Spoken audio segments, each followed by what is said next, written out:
So you've just graduated. Between elementary school, middle school, and high school, odds are that you've taken 12 years of English class and done a lot of writing. In all of those classes, you've probably written tons and tons of essays, but all those essays probably looked oddly similar. All of them probably followed a basic 5-paragraph structure.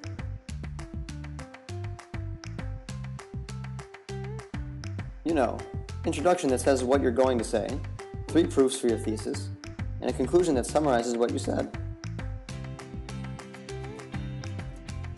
And you probably thought that a lot of them were pretty boring. Not only that, but your audience also probably thought that your essays were pretty boring. After all, who cares about 5 formulaic paragraphs about, I don't know, Romeo and Juliet by Shakespeare? It's boring, because all you're doing is trying to prove a pre-thought-out idea. You know, like you're at a debate meet.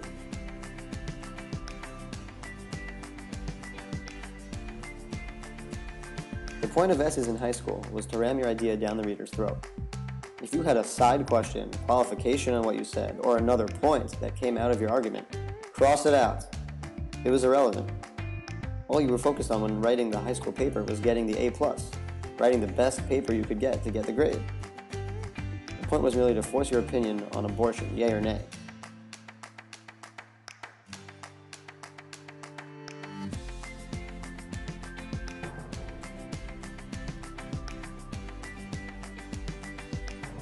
Eventually, you will arrive at Yeshiva University, where one of the most important classes you will take in your years in college will, of course, be first-year writing. And if you're lucky enough to have Professor Lama, you will very quickly understand how wrong your pre-college understanding of good writing really was. Say goodbye to the idea that every essay has an obligation to contain 5 paragraphs and 5 paragraphs alone. Throw away the notion that you must always prove your opinion with exactly 3 points. In college and ultimately in life, this sort of writing just isn't that good. In college, the key to writing a successful paper is not counting the number of proofs you have, not making sure that your conclusion repeats your first 4 paragraphs in shorter, compact sentences. In college, the key to success in writing is to always ask yourself a question. The question that you must ask yourself is, so what?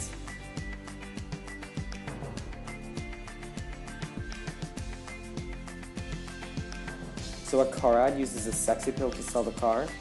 So what? So you can use Jane Jacobs' view of street life to analyze a real-life example? So what?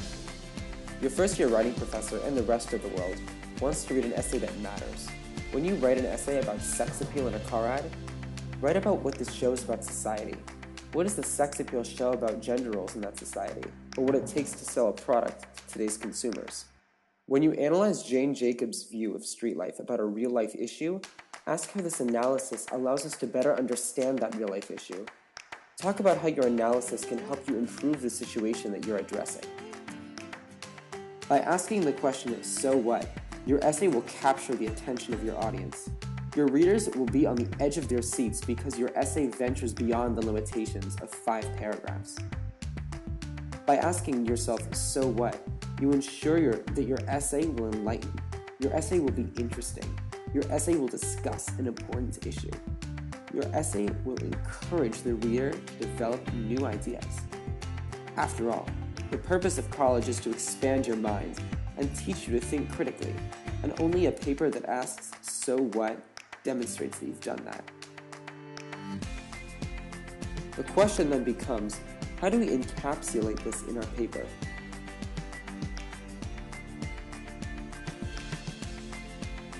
By following a simple 3-step process, you will be sure to get that oh-so-important A that you are striving for in college.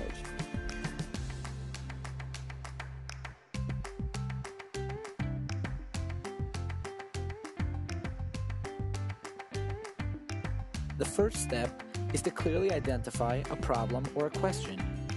Think of an issue that you would like to better understand, that you would like to analyze, think about, and potentially find a solution to.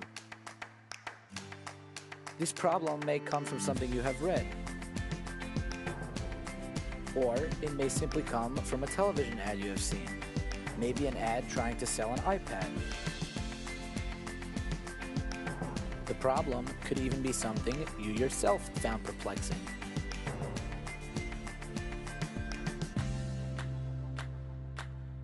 Take an Apple advertisement, for example.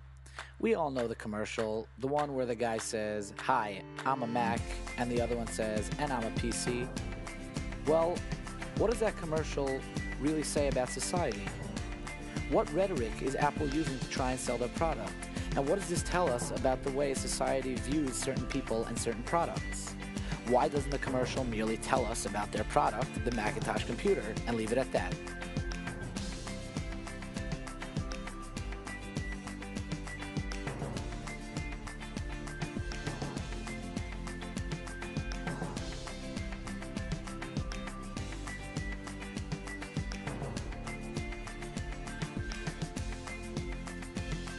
You want your essay to be more of a discussion, more of a conversation.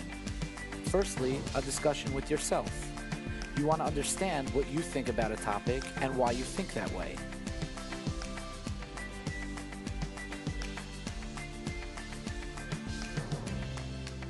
You want to ensure that your paper is a discussion between you and the reader. Your paper should not be an opinion that you have already formulated, merely trying to prove that opinion and summarize it.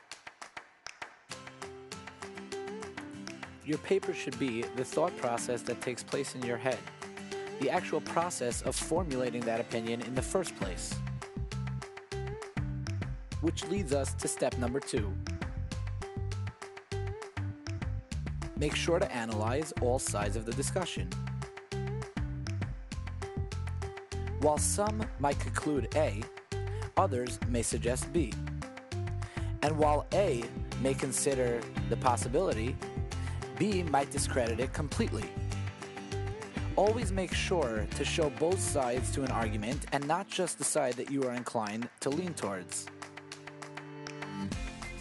Understand that others may feel differently, and there is room to say both sides of the argument. While you are inclined to lean one way and will certainly bring statistics supporting it, make sure you bring the statistics supporting side B.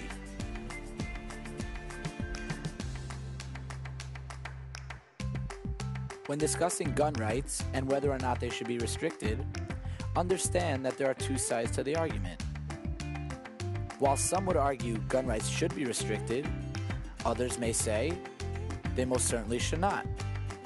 And while both may have proofs to support them, both also have flaws and refutations to these proofs.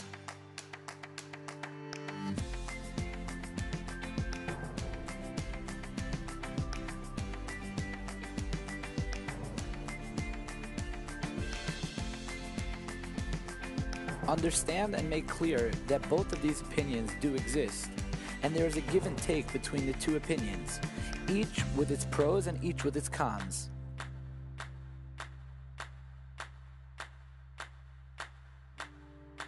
You want the readers to see for themselves whether or not the grass is truly greener on the other side.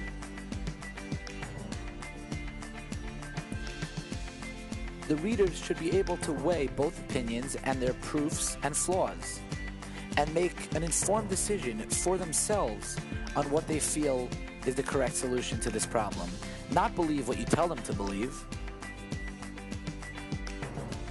This brings us to our final step. Always let your train of thought flow freely. Make sure your essay is more of a train of thought than a structured 5 paragraphs. Allow your thoughts to shift based on the conversation and the new understandings of each idea that you have developed throughout your essay. If a problem arises with your idea, try and solve that problem. If this leads you to a new idea, follow that lead and develop that idea further.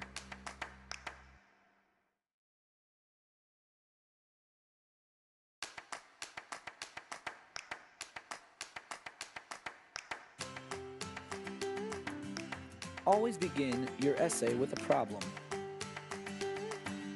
Clearly state your claim, the point that you are trying to prove. After this, follow the direction of the conversation. If your claim is contestable, make sure to contest your claim. If this forces you to qualify your claim, do so.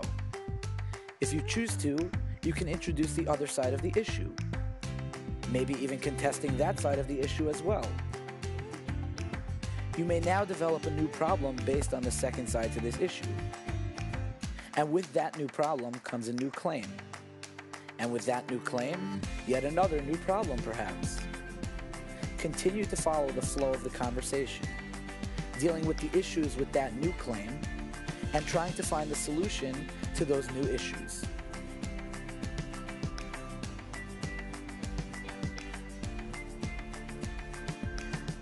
By following this path that we laid out for you, clearly identifying your problem,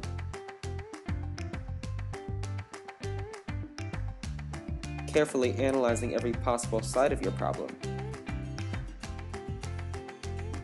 and letting your train of thought flow naturally,